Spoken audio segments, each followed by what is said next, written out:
కరీంనగర్ లో మంత్రి పొన్నం ప్రభాకర్ ఇంటిని ఎస్ఎఫ్ఐ విద్యార్థి సంఘం నేతలు ముట్టడించారు. సంక్షేమ హాస్టళ్లలో పరిస్థితులు చక్కదిద్దాలని డిమాండ్ చేశారు. బీసీ సంక్షేమ శాఖ మంత్రిగా పొన్నం అనర్హుడంటూ ప్లాకార్డులతో ప్రదర్శన చేపట్టారు. పలువురు ఎస్ఎఫ్ఐ విద్యార్థి సంఘం నేతలను పోలీసులు అరెస్టు చేశారు.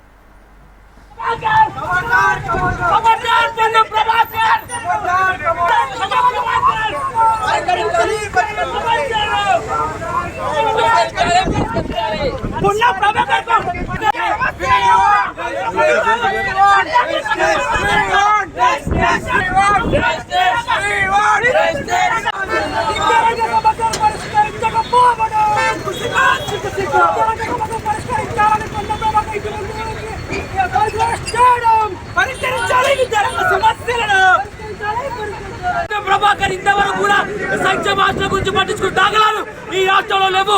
ఈ కర్మలో కూడా చెప్పేసి గొప్పని చెప్తున్న పొన్నం ప్రభాకర్ విద్యార్థులు అనేక ఇబ్బందులు పడుతున్నారు. కాబట్టి తక్షణం మాట చేస్తాం, నీ పదవికి న్యాయం చేయాలని పొన్నం ప్రభాకర్ ఈ రోజు నీ మంత్రి పదవి రాజ్యం చేయాలని చెప్పేసి. కరీంనగర్ లో మంత్రి పొన్నం ప్రభాకర్ ఇంటిని ఎస్ఎఫ్ఐ విద్యార్థి సంఘం నేతలు ముట్టడించారు. సంక్షేమ హాస్టళ్లలో పరిస్థితులు చక్కదిద్దాలని డిమాండ్ చేశారు. బీసీ సంక్షేమ శాఖ మంత్రిగా పొన్నం అనర్హుడంటూ ప్లాకార్డులతో ప్రదర్శన చేపట్టారు. పలువురు ఎస్ఎఫ్ఐ విద్యార్థి సంఘం నేతలను పోలీసులు అరెస్టు చేశారు. ఇక ఇదే అంశానికి సంబంధించి మరింత సమాచారం అందించడానికి మా రీజనల్ కోఆర్డినేటర్ గోపాలకృష్ణ ఫోన్లో సిద్ధంగా ఉన్నారు.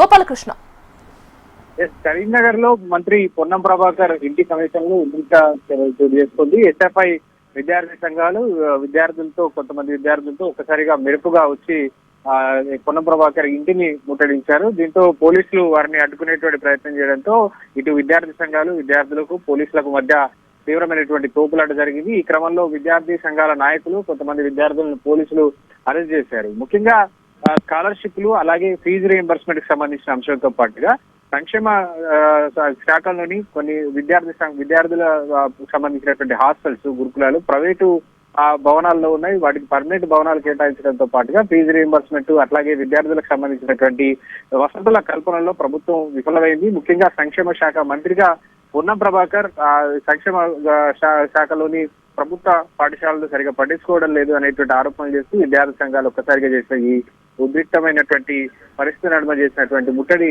కరీంనగర్ లో కొంత సంచలనం సృష్టించని చెప్పవచ్చు. ముఖ్యంగా పోలీసులు వీళ్ళందరినీ కూడా అరెస్ట్ చేసి ప్రస్తుతానికి తరలించారు. విద్యార్థులు ఈ అంశంపై పొన్నం ప్రభాకర్ మరింత సీరియస్ గా లేకపోతే మాత్రం ఖచ్చితంగా డెఫినెట్ గా మరింత ఉద్యమాన్ని ఉధృతం చేస్తామంటూ విమర్శలు కూడా చేస్తాం. Right, thank you.